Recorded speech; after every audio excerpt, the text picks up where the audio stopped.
Aqui por baixo há toda uma história romana, não é? Aqui por baixo estamos no Rossio, não é? No Rossio, ali em cima. A minha rua que é a Rua dos Lagares, na Moraria, aparentemente era onde havia alguns lagares também, alguns cemitérios, por isso toda a história de Lisboa também remete um bocadinho para a história romana. E o Teatro Romano, já lá foi? Já lá fui, ali em cima a caminho da Sé. Exato. Muito bonito.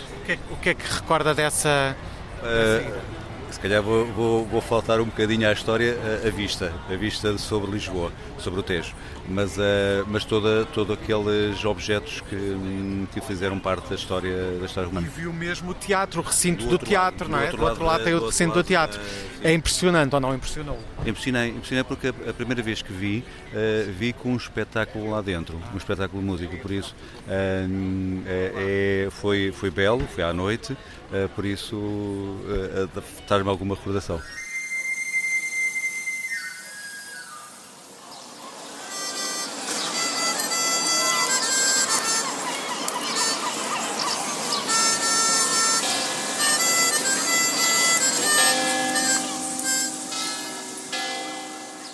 Histórias de Lisboa, um podcast de Miguel Franco de Andrade. Quentes e boas, quentes, tão quentinhas.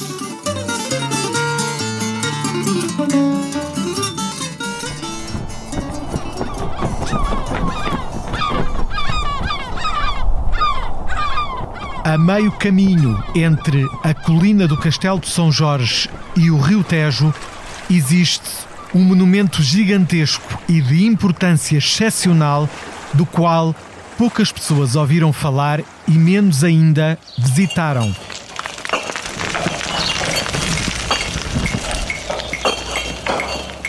Foi mandado construir por Roma há cerca de 2000 anos, como forma de afirmação de um império que se estendia de norte a sul, das florestas da Germânia até às costas mediterrânicas do norte de África, dos confins do atual Médio Oriente até, precisamente, ao ponto mais ocidental da Europa.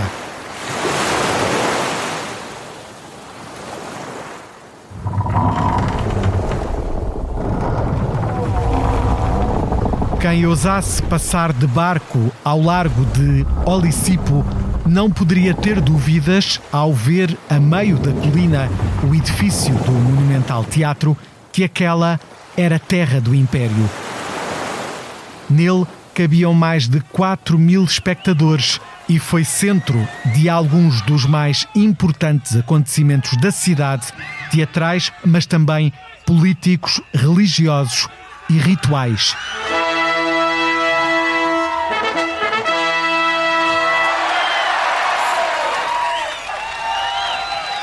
Mas numa importante lição da história de que a glória é sempre passageira, o gigante da colina de Olisipo desapareceu com as ruínas do Império e permaneceu durante séculos esquecido por debaixo das pedras da cidade.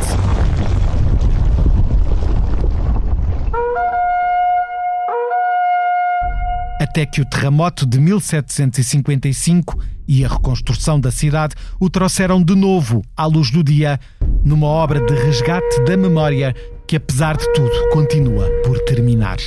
Neste episódio, um pouco mais comprido do que é habitual, das histórias de Lisboa, vamos falar do gigante adormecido na colina do Castelo, o Teatro Romano de Lisboa.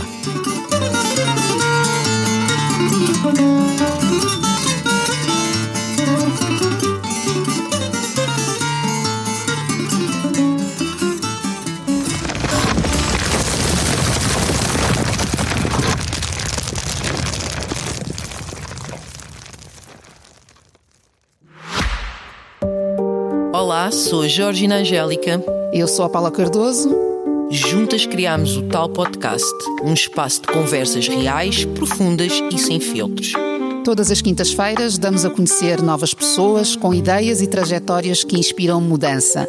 Podem ouvir-nos em todas as plataformas de podcast e nos sites do Expresso e SIC Notícias. Então, connosco temos Lídia Fernandes, arqueóloga, coordenadora do Museu de Lisboa Teatro Romano. Olá, bem-vinda, Lídia. Obrigada, Miguel. Olá. Obrigada pelo convite. Obrigado por ter aceitado. Lídia, falar do Teatro Romano de Lisboa é falar muito mais do que aquele edifício. É um espaço muito importante para compreender uma Lisboa muito antiga, com 2000 anos ou mais até, e é também um local que nos dá pistas de todo o tempo que ocorreu depois do próprio período romano, porque a própria redescoberta do teatro também é ela própria um acontecimento. Mas assim, para início de conversa, como é que colocaria, digamos, a importância deste teatro romano em Lisboa, que, segundo creio, é dos poucos teatros romanos conservados no seu local, com aquele grau de conservação? Ao nível da Península Ibérica, por exemplo, não há muitos, não é? Não, ao nível da Península Ibérica há bastantes, mas ao nível do território nacional não. Trata-se de facto do único teatro romano conhecido, escavado e musealizado em Portugal. Existe um outro teatro romano em Portugal que se encontra em Braga era Augusta, a antiga cidade romana de Braga. Esse teatro é mais tardio e não está completamente escavado e não pode ser visitado. O Teatro Romano de Lisboa tem de facto esta particularidade de ter um museu associado ao sítio arqueológico, em pleno coração histórico da cidade de Lisboa, e de ser um dos mais antigos teatros da Península Ibérica. Portanto, ele data da transição de era, basicamente ou globalmente da época de Augusto, com remodelações feitas em épocas posteriores. Quando diz a mudança da era, é mais ou menos o ano zero, não é? Mais ou menos por aí. Sim. Portanto, o principado, o reinado de Augusto vai entre a mudança de era antes de Cristo, depois de Cristo, não é? E, portanto, nós não temos uma data concreta para a edificação do teatro. Sabemos que será nessa altura.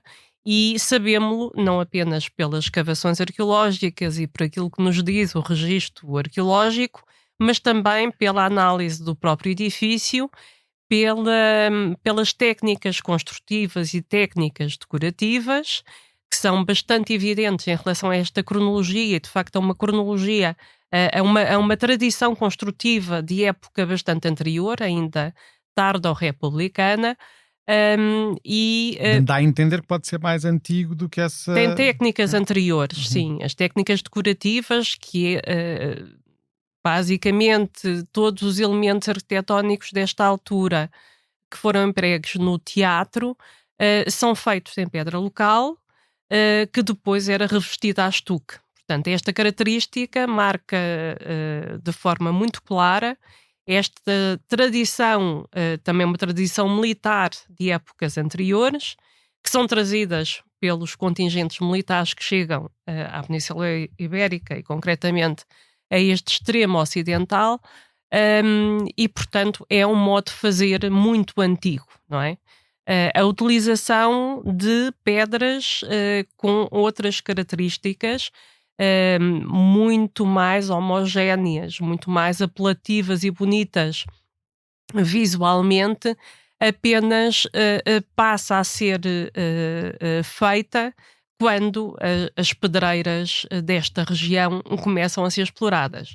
E é o caso concreto do mármore, não é? Portanto, o mármore proveniente do Alentejo, do anticlinal de Estremoz, são Vila pedras... Viçosa, não é?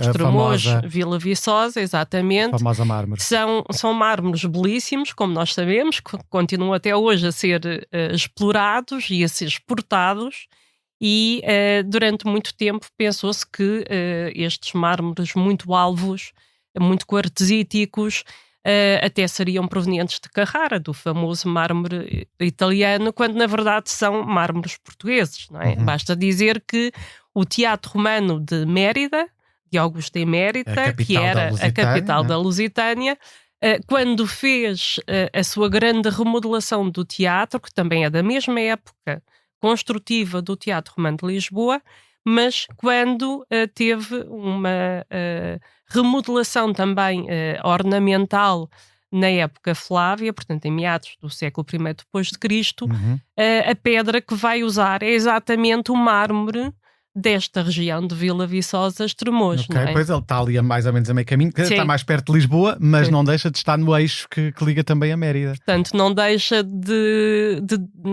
nos fazer sentir um certo orgulho quando estamos no Teatro Romano de Mérida, que é um edifício, um monumento magnífico, não só pela escala, como pelo estado de conservação, que não é original, porque já foi muito remontado, muito reconstruído, mas é um edifício verdadeiramente maravilhoso.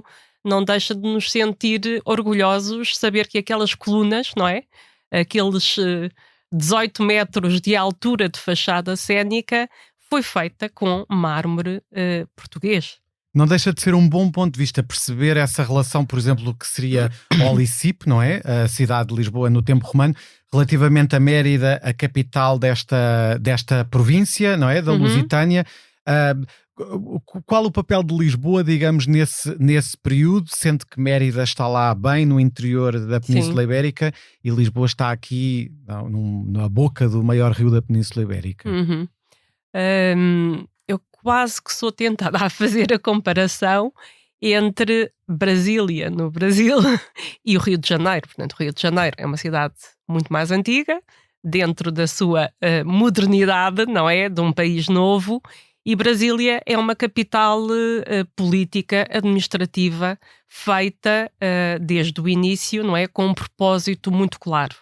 E assim é em relação à província romana da Lusitânia, cuja capital foi criada quase do nada no centro de um território que era difícil de administrar se não houvesse uma capital que o fizesse, não é? Portanto, aquilo que acontece é que os romanos viram perfeitamente que teriam que edificar uma cidade num território interior, Mérida, sem acesso ao mar, enquanto que Lisboa, Felicitas Iulia Olicipo, era, digamos, o porto desta cidade interior que foi a capital Augusta Emérita, não é? E devo deduzir da sua comparação de Rio de Janeiro, de Brasília, Lisboa mais antiga do que Mérida?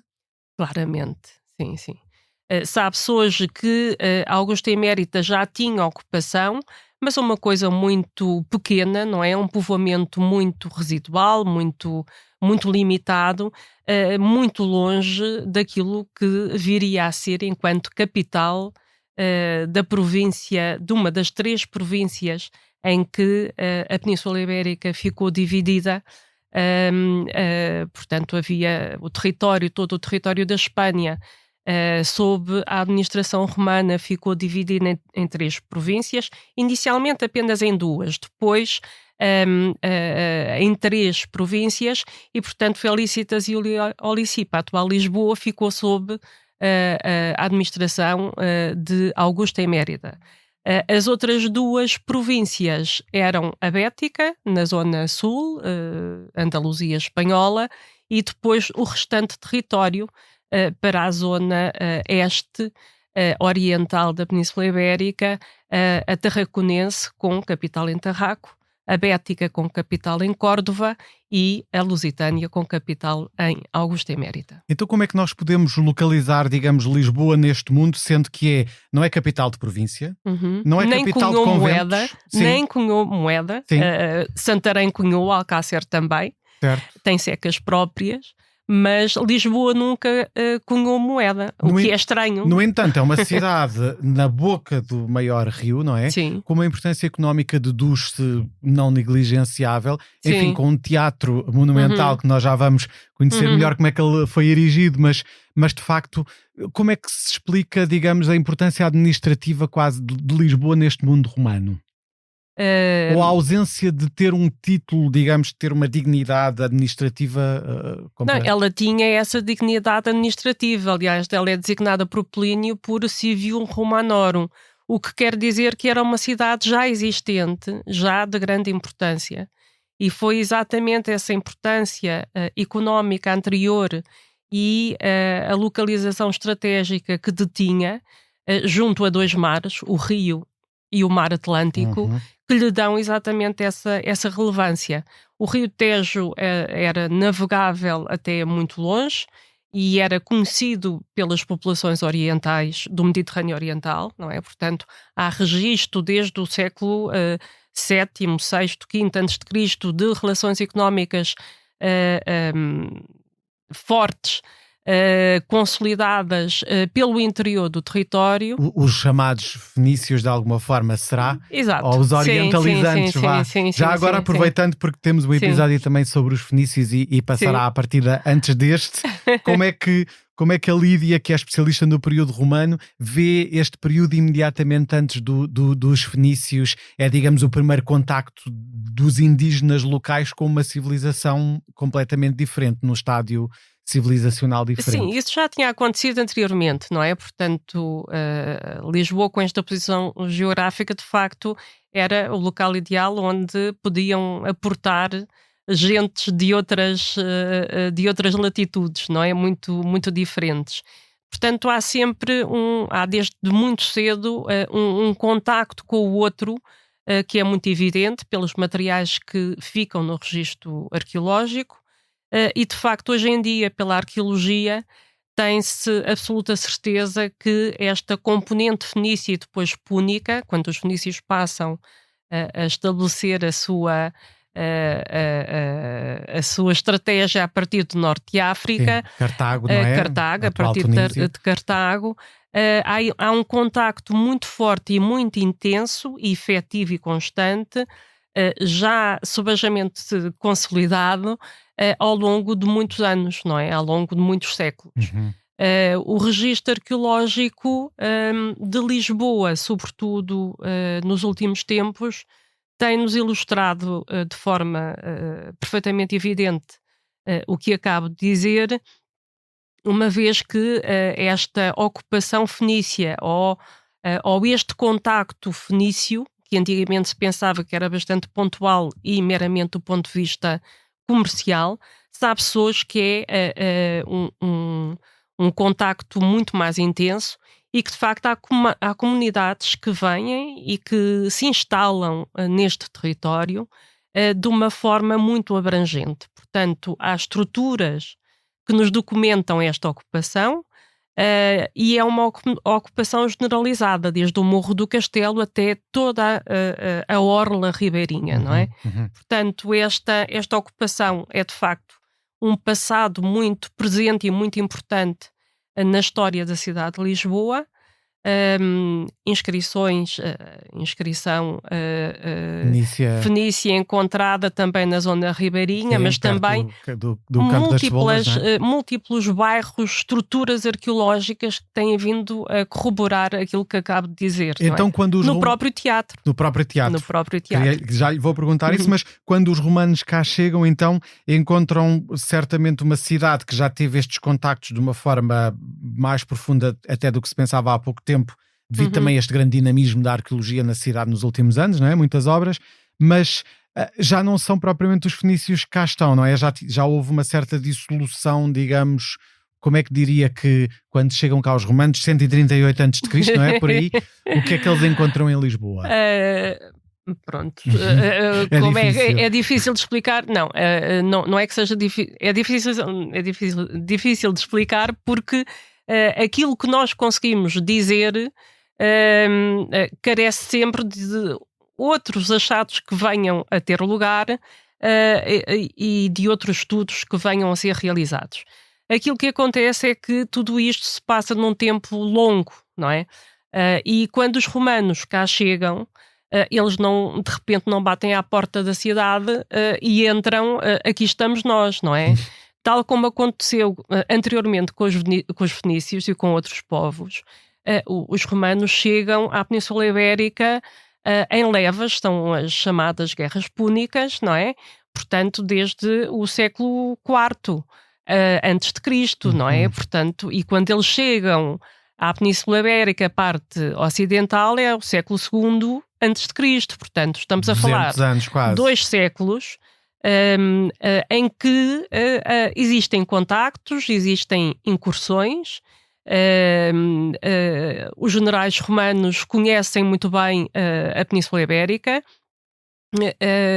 Os geógrafos vêm à Península Ibérica, existem contactos comerciais, existem explorações económicas, existe reconhecimento do território, exatamente para se decidir se valerá a pena ou não o estabelecimento efetivo romano, não é? Portanto, nada disto é feito de um momento para o outro e, na verdade, quando a cidade de Lisboa é conquistada, não há propriamente uma conquista com batalhas, não há uma invasão como existe agora uma invasão do Irão, por exemplo, não é? No momento em que estamos a gravar, estamos exato. em pleno momento de invasão. Portanto, não existe uma coisa dessas, não é? Existe, de facto, um plano pré-concebido, estratégico, naturalmente, mas existe uma convivência entre povos que vem de há longo tempo e, portanto, aquilo que acontece é, nem sei se será uma rendição, mas é, de facto, um desfecho quase natural para aquilo que se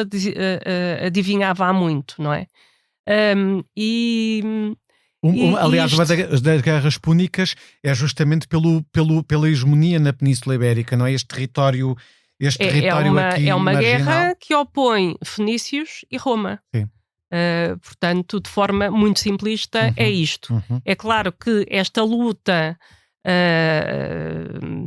enraizada, não é, desde há muito, está diretamente relacionada com a exploração dos recursos económicos, com o controlo das rotas comerciais do Mediterrâneo, com o comércio estabelecido com a Norte África e com a exploração das matérias-primas da Península Ibérica, não é?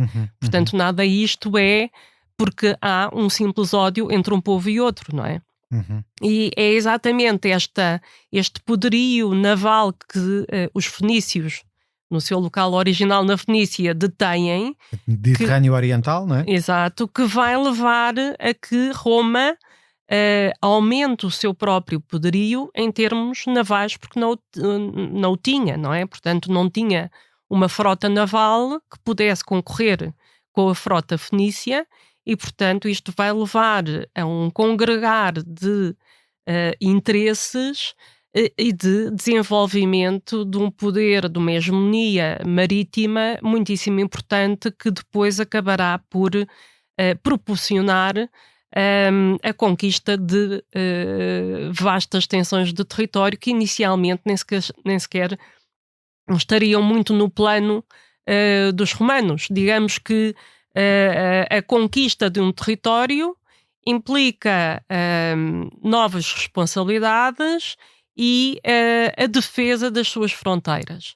E, portanto, isto vai num crescendo tal que, de facto, se torna num dos maiores impérios do mundo. Não é? Para aqui, certamente, terá sido importante também a capacidade de navegar com alguma tranquilidade no Atlântico. Imagino que haja regras diferentes ou necessidades tecnológicas diferentes das embarcações, mas depois também para conquistar aqui este porto natural deste imenso estuário, não é? Permitia provavelmente fixação. Essa será uma das razões, né? Ligando agora a nossa conversa com Emérita Augusta e Lisboa, ou Lisipo, não é? Portanto, este era um ponto importante de garantir se quisesse avançar no território, na conquista do território para norte, não é?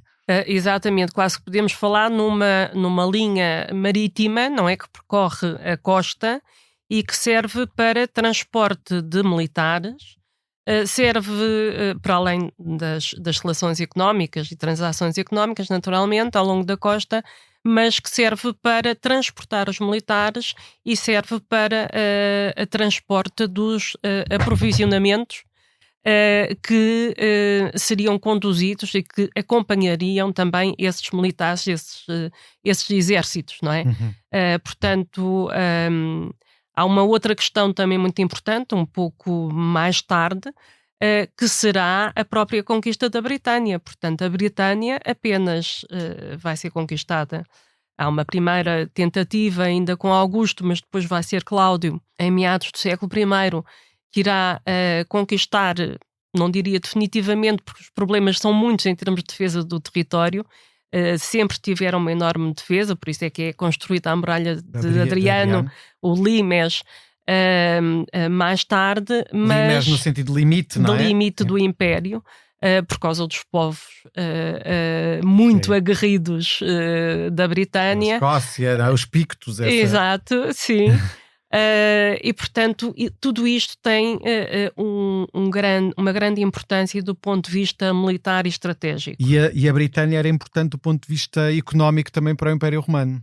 Sim, era importante, foi tentado várias vezes a sua conquista, porque havia recursos económicos a explorar, e foi também uma teimosia dos próprios vários imperadores que não quiseram nunca largar a Britânia, e igualmente o norte da Península Ibérica, não é? As guerras cântabras prolongam-se durante muito tempo. Sempre o norte da Península Ibérica, acidentado com montanhas, não é? Mais difícil, já com os islâmicos foi a mesma coisa, não é? E portanto de Olisipo era de onde saíam depois as embarcações com militares e com provisões para acompanhar os exércitos, com vista exatamente a manter esta guerra na zona norte, porque as batalhas continuavam, e foi também por isso que se escolheu a zona de Augusta Emérita para o estabelecimento de uma capital, uma vez que a enorme quantidade de legiões que estavam estacionadas no norte da Península Ibérica, quando as guerras terminam, quando a região é pacificada, esses soldados não recebiam soldo há muito, muito tempo. E, portanto, não poderiam avançar para Roma, porque era uma multidão de homens sem dinheiro que poderiam colocar em causa o próprio poder do imperador, não é? A própria segurança de Roma. E, portanto, a solução mais fácil e mais inteligente foi a de dar terras a estes militares, e de fundarem uma cidade em Augusta Emérita. E é essa a origem mais próxima, não é? Sim. Além, obviamente, certamente da sua localização interior, mais fácil de defender, o rio, etc., não é? Mas há esse lado também, logístico. Sim, quer dizer, dos eles recursos humanos, não é? Eles estavam mais próximo da zona que havia que defender, não é? Portanto, eles estavam equidistantes em relação ao território. E, por outro lado, os veteranos de guerra, portanto, os soldados que abandonam a guerra, não é? Por limite de idade, digamos assim, que é muito estendida em época romana, nunca deixam de ser soldados. Portanto, os soldados são obrigados, mesmo muito velhos, a pegarem armas se houver ordem para tal, não é? E, portanto, é um contingente militar que está sempre pronto a servir, e foi um contingente militar que construiu a cidade. Portanto, nestes primeiros tempos, o know-how militar, de engenharia militar, que nós também tivemos em épocas posteriores, não é? Século XV e século XVI, também se baseou muito nesta prática de obra de engenharia militar nas construções, e isso é evidente, e portanto isso também aconteceu em época romana. Vou aproveitar este assunto para voltarmos a Lisboa e ao Teatro Romano e perguntar-lhe então que sentido... Pensamos em teatro e pensamos assim, estamos aqui a falar de uma cidade, de um território que está a ser conquistado, portanto há aqui campanhas de exército, militares, não é? De conquista, e depois pensamos assim, um teatro? Mas que sentido é que faz aqui um teatro? Mas a ideia de teatro não é exatamente a ideia que temos hoje, apesar da eternização desta ideia, teatro, a parte dela ter 2000 anos ou mais, não é? E ainda ser parecida com a nossa experiência. Muito mais. Os vem primeiros dos gregos, teatros são do século VI antes de Cristo, são gregos, naturalmente. Mas, apesar de tudo, há uma dimensão no teatro como edifício público e de representação da sociedade que hoje em dia já não é exatamente o que se passa aqui. Se calhar começávamos por aí, O que é que significa um teatro romano numa cidade como Lisboa? Bem, temos de pensar que uma construção como um teatro romano, que é um espaço edificado muito, muito grande, que envolve, aqui mais uma vez, o know-how da engenharia militar, de topografia, de construção, de arquitetura, e um conjunto de recursos económicos de matéria-prima enorme, não é?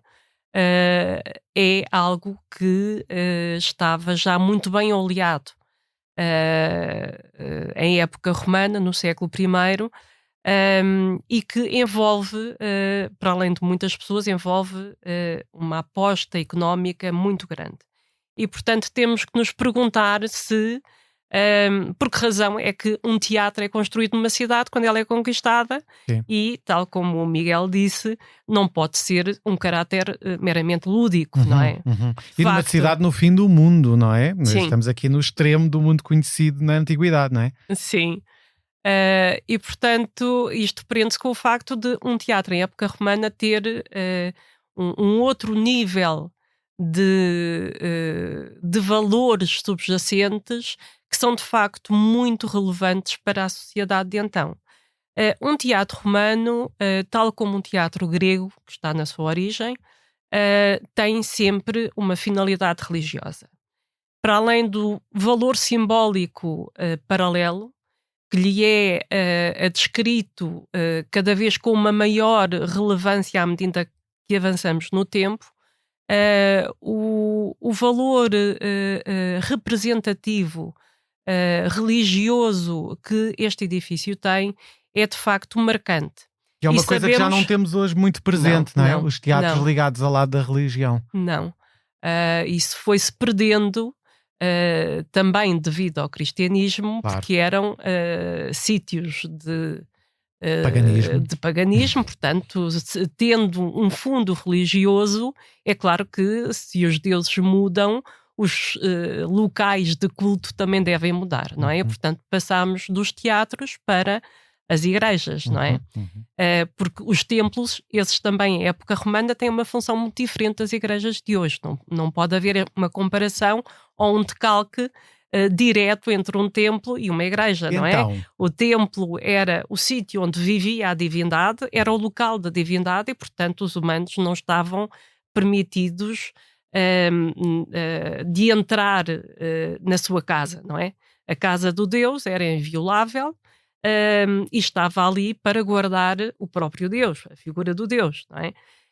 E apenas os sacerdotes que celebravam o seu culto é que estavam autorizados a entrar. Os cultos aos deuses faziam-se no exterior dos templos.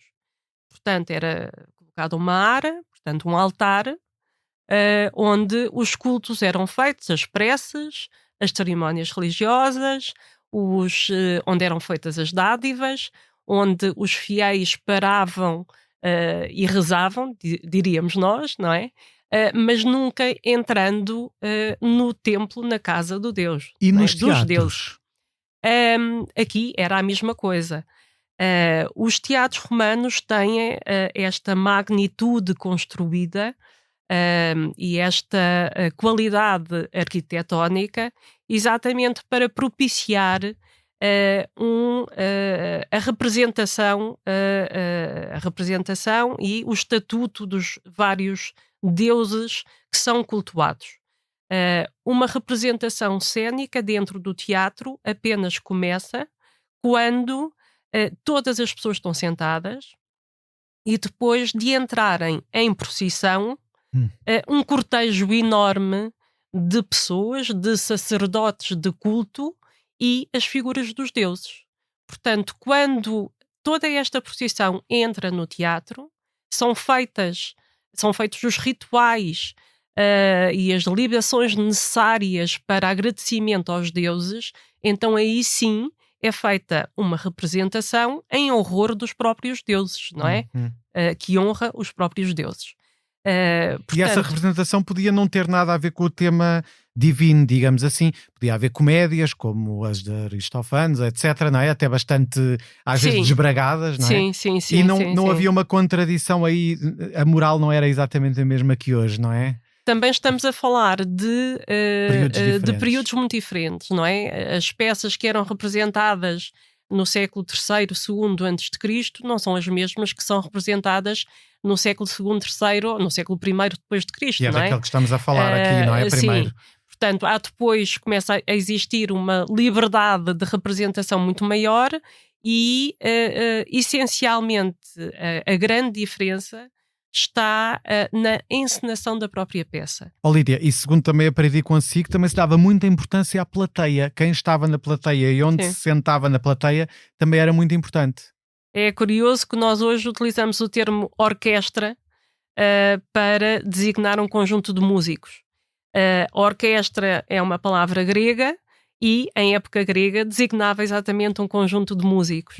Em época romana, este termo vai designar a plateia do teatro onde se sentavam as pessoas mais importantes da cidade. É um espaço que corresponde, de facto, à nossa plateia, não é? Mais próximo dos atores, onde se sentam em cadeiras belíssimas, em madeira ou em pedra, mas de facto é um espaço reservado à elite citadina.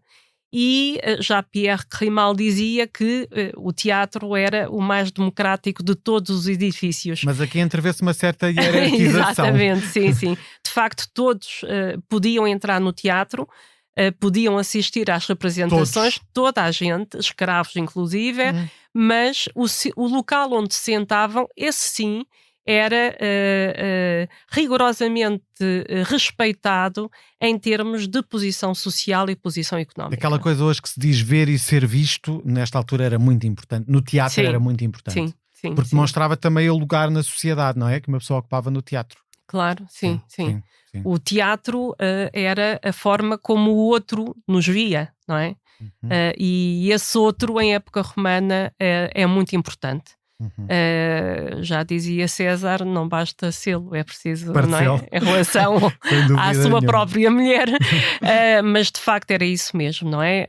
Portanto, aquilo que se envergava, o local onde as pessoas se sentavam, quem é que acompanhava quem, os escravos que cada um tinha, tudo isso, a chegada, quem acompanhava a procissão de entrada no teatro, tudo isso era sabiamente pensado e tinha um significado muito relevante. Este tema é apaixonante, ainda temos 2 séculos para falar e já estamos com meia hora de conversa. Vamos tentar acelerar um bocadinho. Então, queria falar consigo sobre a importância do local escolhido, isto é, tenho a ideia, vendo nas outras cidades romanas, não é, que há regras muito estritas para a construção destes equipamentos, como o teatro, o fórum, que em Lisboa se desconhece ainda onde está, não é? O hipódromo, o circo, não é? Todas essas estruturas relativamente importantes que se repetem mais ou menos. Mas o teatro em Lisboa é numa colina, numa encosta, não sei se sequer se obedece àquelas regras muito importantes do cruzamento das 2 principais ruas, não é? Bem, se nós soubéssemos onde é que estavam as ruas, ficaria muito feliz. É o problema de ter uma cidade sísmica e com 3.000 anos, não é? Sim, nós conhecemos algumas ruas. Há uma rua muito próxima do teatro que é exatamente perpendicular à disposição, à implantação do próprio monumento.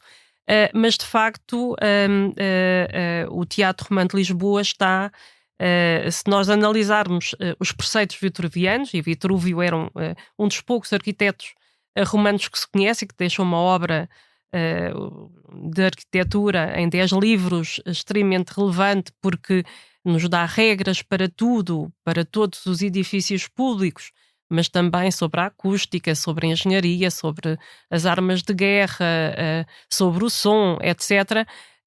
E ele diz claramente que os teatros nunca se devem construir virados para sul, por causa dos ventos, do vento favónico que vem do sul, nem... Era negativo para... Era negativo, okay. Exatamente. E igualmente era negativo porque também estavam de frente do sol, não é? Portanto o público ficava encandeado com o sol. e por outro lado também diz que os teatros devem ser construídos em terreno plano, por uma facilidade construtiva e para implementar de forma fácil ou mais adequada a própria planta do teatro, que era uma planta complexa, não é? Portanto, edifícios onde cabem 30 mil espectadores, imagine-se, não é? Como acontece no Teatro Romano de Siracusa, Sicília, portanto, na Sicília. Lisboa, quantos é que caberiam? Nós não sabemos ainda muito bem quantos espectadores é que levaria o Teatro Romano de Lisboa. Isto pela razão de grande parte do monumento não estar visível, não estar colocado a descoberto. Existem ainda muitos edifícios sobrepostos ao próprio teatro. E já vamos falar disso.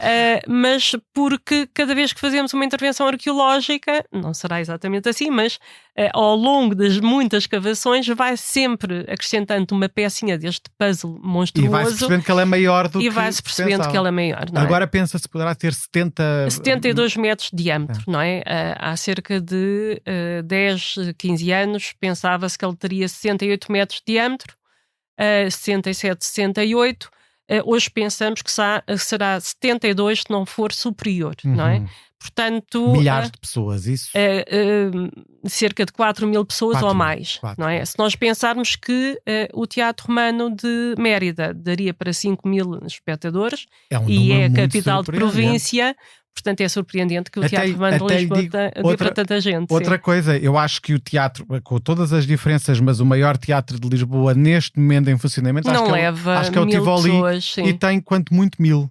Nenhum teatro leva 800, não estou a falar 900. das salas de espetáculo, Claro. não é? Mel Arena e coisas dessas, Claro, não é? aí 20 mil, mas mesmo assim de pé, sim. não é? O Dona Maria, não sei agora com a remodelação como é que vai ficar, mas Dona Maria antigamente não e o São Carlos não tem. Acho que o Tivoli é o maior. O São mesmo. Luís, com as 3 salas, ultrapassa 1000 espectadores, não é? Mas não é uma sala Mas não única, é uma sala, como aqui. portanto isto dá para ver a escala do Teatro Romano de Lisboa. Sem dúvida. E a Lídia estava a dizer, portanto, que o teatro em Lisboa não obedece, portanto, às regras de Vitrúvio. Exato, está virado a sul, por um lado. Sim, está completamente virado a sul e está, quer dizer, seria difícil encontrar um terreno mais acidentado do que a atual colina do Castelo de São Jorge, não é?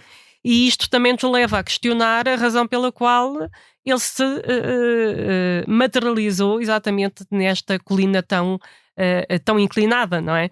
É uma redundância. E é exatamente aquilo que eu tinha dito. Terá que existir uma motivação simbólica muito grande para que, por um lado, o primeiro grande edifício público a ser construído na cidade tenha sido um teatro romano, segundo, que a posição que ele ocupa tenha sido neste local e não noutro. Não é? E isso leva-nos à paisagem construída arquitetónica que esteve subjacente ao pensamento estratégico de modelar o território que estava a ser conquistado. Quem chegava à cidade de Lisboa vinda pelo mar, vinda pelo rio, a primeira coisa que veria seria exatamente o Teatro Romano. Seria um edifício impossível, era um não é? statement absolutamente assumido de poder, de representação política e simbólica e da nova ordem social que estava a ser. Aqui mandamos nós. Não havia qualquer dúvida, não é? Não havia qualquer dúvida. Seria a mesma coisa que dizer quando estamos a chegar a Paris, vemos a Torre Eiffel, não é? Era um dado adquirido, não é? Portanto, toda a gente sabia. Por um lado, ou seja, inaugurava-se aqui uma globalização avant la lettre, não é? Como nós a conhecemos hoje, que permitia a todos que aqui chegassem, ao ver um teatro romano, saber aquilo que poderiam contar no local onde iriam aportar, onde estavam a aportar, onde estavam a chegar. Os edifícios públicos à disposição, as infraestruturas disponíveis, a língua, a moeda, o poder judicial, administrativo, os governadores, as modas, e nós hoje pensamos que se calhar algum decreto em Roma demoraria muito tempo a chegar cá, não é? Porque não havia as facilidades de comunicação que nós temos hoje. mas estamos completamente, redondamente enganados, não é? Portanto, as modas, e estou a dizer modas em termos literais de vestuário, como as modas de construir as casas, de edificar os templos, de decorar o que quer que fosse, chegavam ao extremo ocidental do Império E de uma encontra-se forma essas variações no muitíssimo tempo. rápida. Sim, Ok. sim. Há esta obra então faraónica, gigantesca, muito marcante na geografia da cidade, e depois, como tudo, também nos dá a ideia da nossa insignificância, como tudo também desaparece da memória e da própria visibilidade da cidade, porque durante muito tempo deixa de se ter sequer uma ideia que houve um teatro, e ele é só descoberto muito mais tarde. Precisamente, e foi não devido ao terremoto, mas devido à reconstrução que se seguiu ao terremoto, que se descobriu o teatro romano. Nessa altura, as obras de reconstrução da cidade demoraram muito tempo. Começaram, o levantamento da cidade fez-se logo em dezembro, aliás 26 de novembro, já estava feito o primeiro levantamento. 1755 logo? Sim. Portanto, dá-se dia 1 de novembro, às 9h30 da manhã, e no dia 26 de novembro já se tem um primeiro levantamento das casas derrubadas, das ruas derrubadas, dos nomes dos proprietários de uma grande parte da cidade, não é? Sabemos hoje, através da descoberta de vários documentos que estavam, aliás, na Biblioteca Portuguesa do Rio de Janeiro, que a descoberta foi feita por um engenheiro barra arquiteto militar das obras públicas, um arquiteto régio, Manuel Caetano de Sousa, que em abril de 1798 descobre as ruínas do teatro. Portanto, ele tinha por incumbência o desentulho das ruas, e neste caso concreto o objetivo era desentulhar aquela zona para permitir a construção da Rua de São Mamede.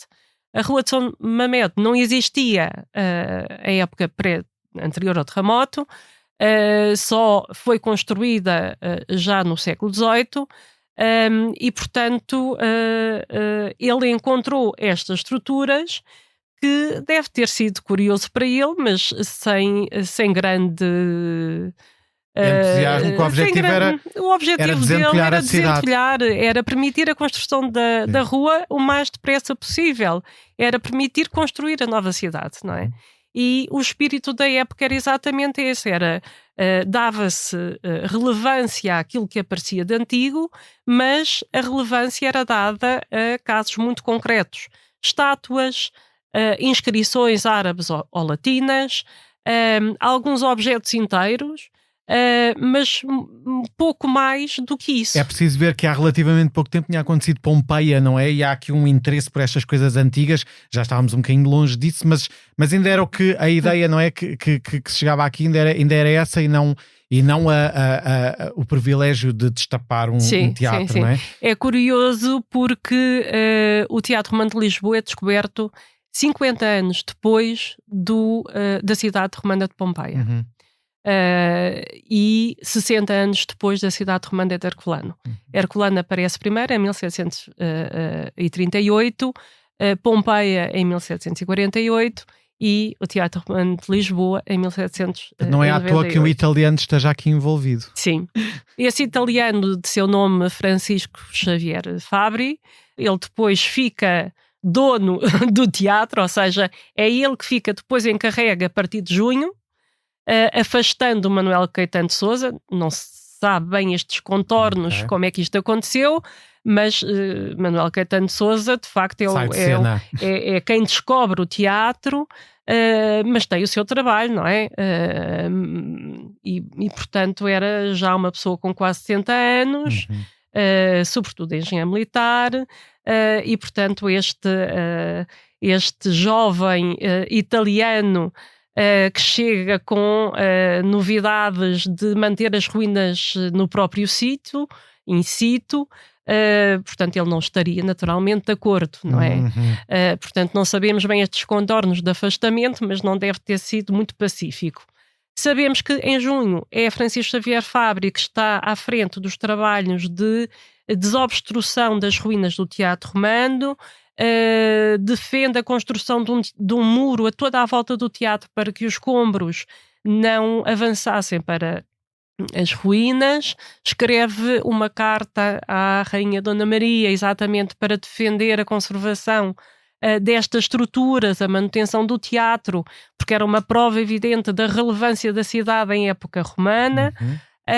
Mas em 1807 as invasões francesas, a primeira invasão napoleónica atinge Portugal e atinge Lisboa. A história deste país e também, se calhar, provavelmente a razão pela qual alguns destes documentos foram encontrados na Biblioteca do Rio de Janeiro, como a Lídia disse, por isso, sim. Portanto, tudo sai dos eixos de alguma forma, e a verdade é que muito rapidamente se esquece ou se faz por esquecer que havia ali um monumento e se constrói por cima. Exatamente, sim. São construídos... Portanto, durante muito tempo o arquiteto italiano embarga as obras, não deixa que os seus proprietários construíssem um edifício, mas de facto depois é construído tempos, claro. Um edifício e a proposição. Assim se mantém durante muito tempo.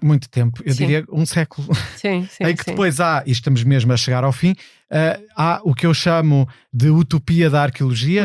A Lídia outro dia corrigiu-me a dizer assim, não é utopia, concretizou-se, mas de facto houve aqui uma arqueóloga, uma mulher num mundo de homens nos anos 60, Iris Alva Moita, que ousa fazer uma proposta que hoje não passou assim tanto tempo, mas hoje era chamada de lunática. Impensável, sim. Que era de mandar abaixo prédios para descobrir o teatro, não é? E isso aconteceu nos anos 60. Exatamente. De 1965 a 1967 foi implementado o primeiro projeto de arqueologia urbana em Portugal, pela mão de Iris Alva Moita, com o apoio do então Presidente da Câmara de Lisboa, França Borges, Vitorino França Borges, que era militar também, e que lhe coloca à disposição todos os serviços camarários com o intuito de implementar de facto um projeto com cabeça, tronco e membros, e que ela consegue levar a cabo até 1971, 72, e então nessa altura são comprados 8 edifícios, são demolidos 4 imóveis, é adquirido o edifício onde hoje se encontra a recepção do museu, e ela, Iris Alva Moita, faz as primeiras escavações arqueológicas. Não são exatamente as primeiras, porque já Dom Fernando Almeida tinha feito uma pequena sondagem. Mas que ousadia de roubar hoje em dia, então, com a crise da habitação, não é? Mas ao mesmo tempo é mais profundo do que isso, não é? Esta alteração é de facto até ver ali um sentido histórico, mas também económico, não é? É o único teatro no território nacional que está descoberto, e que ainda hoje, quem lá passa, é incrível o número de pessoas que passa ali muito perto e que não faz ideia sequer, porque ainda aquela ferida ainda não foi resolvida, não é? Já há planos, inclusivamente, já há alguns projetos até arquitetónicos interessantes, mas ainda, quer dizer, foi construído um museu, que é um museu extraordinário, convido toda a gente a ver. Ele está desde 2015, não é? Mas mesmo antes já tinha... Não, ele foi inaugurado em 2001, depois esteve encerrado entre 2013 e 2015, porque finalizámos as intervenções arqueológicas dentro do próprio museu. E a Lídia foi a parte ativa porque escavou grande parte não é? dessas Eu já sou quase um fóssil, não é? Tenho escavado o Teatro Romano nas várias campanhas. A Lídia tem uma espécie de tutela ali na zona, não há obra que não seja feita ali que não lhe passe. Não é a Lídia, é o museu tem a tutela, não é? E muito bem, porque temos adquirido um conhecimento privilegiado sobre este espaço. E ninguém melhor que a equipa do museu para levar a cabo essas intervenções arqueológicas. E mostra que não há incompatibilidade entre alterar-se a propriedade, etc., e o conhecimento do que aconteceu ali, não é? Não são incompatíveis, pelo contrário, não é? Muito pelo contrário. Certo. Num programa que é maior do que os outros, mas eu acho que a conversa também merecia, a minha última pergunta é: tem esperança de ainda conseguir que aquela finalmente se leve a cabo ali uma resolução urbanística naquela zona, porque aquilo está com uns telhados de zinco e umas coisas dos anos 90, creio eu, não é? Já devem ter uns 30 ou 40 anos. Pois eu continuo a achar que nós estamos numa zona privilegiada da cidade, onde milhares de pessoas passam todos os dias a caminho do castelo. Sim. E não aproveitar este público para ficar a conhecer um dos marcos principais da cidade da época romana, que marcou em termos urbanísticos a cidade até aos dias de hoje, é uma falha extremamente grande. Não existir uma visão política, nem um pensar da cidade sobre aquilo que poderia ser o Teatro Romano de Lisboa hoje em dia, eu não digo que é irresponsável, é quase criminoso. Aqui fica este repto à ação, e se não conseguimos alterar este estado de coisas, pelo menos podemos individualmente ir conhecer o espaço e naturalmente serão sempre muito bem convidada, porque é um museu que não só fala do teatro romano, mas todas as descobertas que ali foram feitas têm uma escala fantástica, de uma estratigrafia sobre o próprio terremoto que nos faz perceber o que aconteceu aqui em Lisboa. Portanto, mas o Museu do Teatro Romano não é um museu só do teatro romano, é um museu de sítio que nos explica as várias cidades que antecederam e que depois continuaram após a época romana. Portanto, o teatro romano é a âncora que nos conta a história da cidade de Lisboa. Aqui está o convite. Obrigado, Lídia. Até breve. Obrigado. Histórias de Lisboa tem a autoria de Miguel Franco de Andrade, sonoplastia de Salomé Rita, coordenação técnica de Joana Beleza e direção de Bernardo Ferrão. O genérico é de Nuno Rosa e Maria Antónia Mendes. Siga-nos no Instagram histórias.de.lisboa.